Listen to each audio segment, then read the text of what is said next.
Hi, everyone. I'm Josh Moore, an American living in Germany, working for the University of Dundee. I'm a Dask user, not a power user or a developer.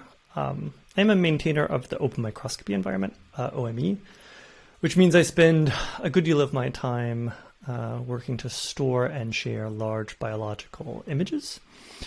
And I'm a ZAR maintainer, which means my favorite way of doing that is chopping up the images into small little chunks and sharing them on the web, which is good for Dask, which I guess is why I'm here.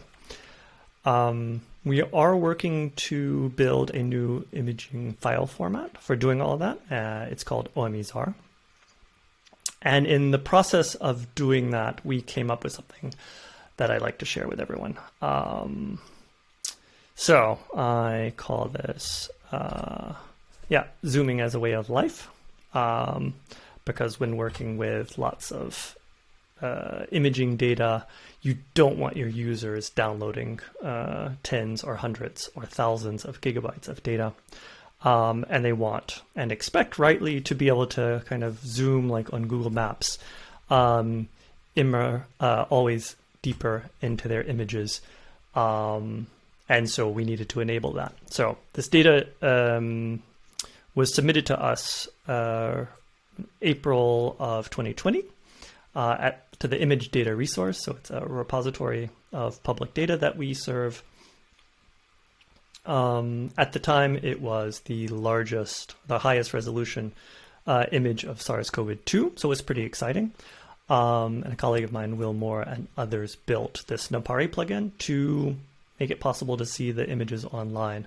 And since others have worked on other plugins and other domains, there's a JavaScript viewer, there's a Java viewer. The hope is to have many viewers looking at these OME-ZAR files. But for today, obviously, we're talking about Napari and Python. So what does that look like?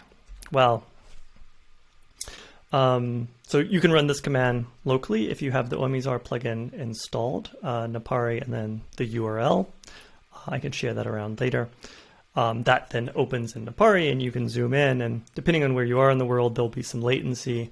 That's just the issue of trying to access 23 gigabytes of data. Inside of Napari, though, it looks like a list of Dask arrays, right? So going down in resolution. So you have the highest resolution, which is the 23 gigabytes, and then the image has been downsampled 10 times, with the smallest only being 23 kilobytes, which is pretty easy to load. It's basically just the thumbnail, right?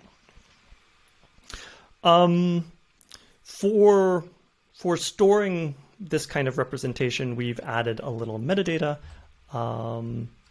into the ZAR file. So it's a tiny bit of JavaScript, which can get more and more complex as needed, which basically points at individual arrays, ZAR arrays, i.e. Dask arrays and NumPy arrays, and just says these data sets belong together, quite similar to what Xarray does in tying their data sets together. But this is with a reduction of dimensionality, right? And it's ordered largest to smallest. That works quite well. We're quite excited about it. It's not particularly novel, so many people have done something like this, have defined this type of metadata, this type of structure. What was important was to do it kind of in a central location, and that's this ngff openmicroscopy.org, where anyone who's working on biological images can use the same representation for interoperability. So that's great.